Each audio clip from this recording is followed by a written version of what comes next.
আসসালামু আলাইকুম, কি অবস্থা সবার? আশা করি ভালো আছেন সবাই। আজকে আমরা হুট করে প্ল্যানিং করলাম লিচু খাইতে যাব পিরুজালি। তাই আমরা এলাকা থেকে বেরিয়ে পড়লাম ভাই ব্রাদার ভাতিজারা মিলে। তাই ভাবলাম একটা ব্লগ ভিডিও বানাই আপনাদের সাথে শেয়ার করার জন্য। আমাদের এলাকা থেকে পিরুজালি অনেকটাই দূরে, এক্স্যাক্টলি কত কিলোমিটার আমার জানা নাই। বাইক দিয়ে যাইতে 1-1.5 ঘন্টা সময় লাগে। গাজীপুরবাসীরা তো জানেনই, আমাদের গাজীপুরের ভিতরের রাস্তাগুলো অনেক সুন্দর। দেখতে দেখতে আমরা চলে আসছি বসুন্ধরা। বসুন্ধরা সবাই চিনে, এখানে প্রায় অনেক মানুষই আসে। আজকে প্রচণ্ড রোদ উঠছে, তাই আমরা জামালপুর 4 সড়ক এসে একটু পানির ব্রেক দিলাম। এখান থেকে সবাই তেল নিল, পানি টানি খাইলাম আমরা। ব্লগ করতে দেখে সবাই একটু হাই দিয়ে দিল। আমি বললাম তুমি ভিডিওটা করো একটু, সিদ্ধান্ত আমি একটু পানি খাই। পিরুজালি যাইতে আমাদের এখন অনেক সময় লাগবে, প্রায় 1 ঘন্টার মতো। তাই সবাইকে বললাম চলো রওনা দিয়ে দিই, এখানে আর বেশি দেরি না করি, আসার সময় না হলে আবার সন্ধ্যা হয়ে যাবে। তাই আমরা আর বেশি দেরি না করে গাড়ি স্টার্ট দিয়ে দিলাম।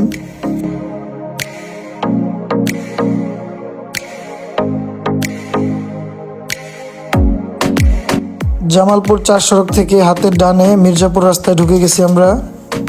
আজকে প্রচণ্ড রোদ উঠলেও ওয়েদারটা খুব ভালোই লাগতেছে। যাইতে যাইতে দেখি রাস্তার পাশে অনেকগুলা বক, দেখে অনেক ভালো লাগলো, তাই একটু ফুটেজ নিয়ে নিলাম। আগে অনেক বক দেখা যাইতো, এখন বেশি একটা দেখা যায় না। রাস্তাটা কিন্তু পুরাই ওয়াও, সুন্দর রাস্তা পায়া হয়তো পুরাই সাইলেন্সার থেকে আগুন বাইক করে লাইছে। চলে আইছি আমরা পাগলা বাজার। পাগলা বাজার কেন নাম দিয়েছে আসলে জানি না, এখানে মনে হয় পাগল টাগল বেশি আছে। যাই হোক, জয় একটু পর টান মারতেছে। আমরা আসার সময় সবাই বলে দিচ্ছি যে টানাটানি করা যাইব না, সবাই ধীরে সুস্থে একসাথে যাইবা, কারণ লিচুর সন্ধানে আইসা আবার হাসপাতালের সন্ধান যেন না করা লাগে। চলে আসছি আমরা ল্যাংরা বাজার। এক একটা নাম দেখে তো পুরাই আমরা অবাক। একটা ল্যাংরা বাজার, পাগলা বাজার, পুরাই অস্থির। যাই হোক, আমরা চলে আসছি ল্যাংরা বাজারের পরে যত দূর যাই শুধু লিচু বাগান আর লিচু বাগান। আমরা এই বাগানটায় ঢুকে পড়লাম, এটা আমাদের কাছে ভালোই লাগলো।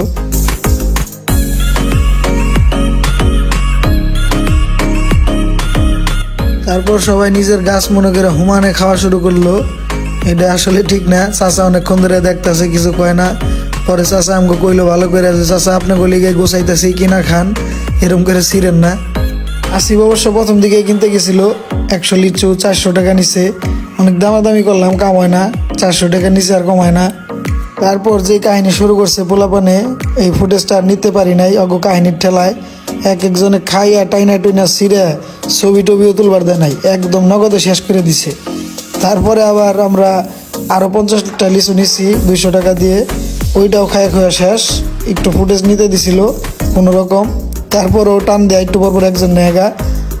যাই হোক, আমরা বাসায় না নিতে পারলেও এখানে অনেক মজা করে খাওয়া হয়েছে, এটাই অনেক। এখন আমাদের যাওয়ার পালা, তাই আমরা সবাই একসাথে হলাম, আবার রওনা দিয়ে দিব বাসার উদ্দেশ্যে। এখানে দেখতেছি কেউ আবার রয়ে গেছে কিনা লিচু খাইতে খাইতে। তারপর দেখলাম না, সবাই আছে, তাই আমরা আবার যাওয়া শুরু করলাম।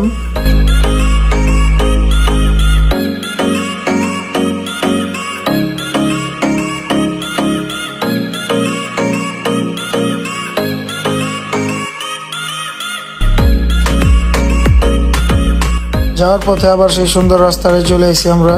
রাস্তাটা কিন্তু আসলে অনেক সুন্দর, শুধু টানাটানি করতে মন চায় সবার, কিন্তু টানাটানি করা যাবে না, কারণ রাস্তার সাইডে অনেকেই দাঁড়িয়ে থাকে, অনেকেই ঘুরতে আসে, হুট করে অ্যাক্সিডেন্ট হয়ে যেতে পারে। তাই টানাটানি করা ছাড়াও সুন্দর রাস্তা উপভোগ করা যায়। যাওয়ার পথে বড় ভাইরা ফোন দিল, বললো শাহিনবাগ রিসোর্টে চলে আসো সবাই, এখানে আমরা অনুষ্ঠান করতেছি। তারপর আমরা শাহিনবাগ চলে আসছি।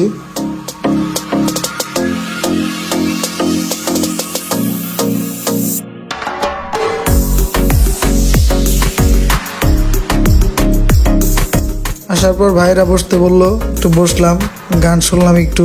আসলে গান আমাদের কাছে বেশি একটা ভালো লাগে নাই। তারপর আমরা চলে গেলাম। যাওয়ার পথে আবার আমরা এমন একটা ওয়েদার দেখলাম, মানে না দাঁড়িয়ে আর পারলাম না। বসুন্ধরা অনেক বাতাস ছিল, আকাশটা একদম মেঘলা, মানে খুব ভালো লাগতেছিল, একদম প্রাণটা জুড়িয়ে যাওয়ার মতো ওয়েদার। আকাশটা অনেক মেঘলা হয়ে গেছিল, যে কোনো সময় বৃষ্টি নেমে যেতে পারে। তাই আমরা বেশিক্ষণ দেরি করলাম না, আবার রওনা দিয়ে দিলাম বাসার উদ্দেশ্যে। যাই হোক, আজকের দিনটা খুব ভালো কাটলো। আশা করি আপনাদের কাছে ভিডিওটি ভালো লাগবে। কমেন্টে জানাবেন কীরকম লাগলো। সবার জন্য শুভকামনা রইল। ভালো থাকবেন সবাই। আল্লাহ হাফিজ।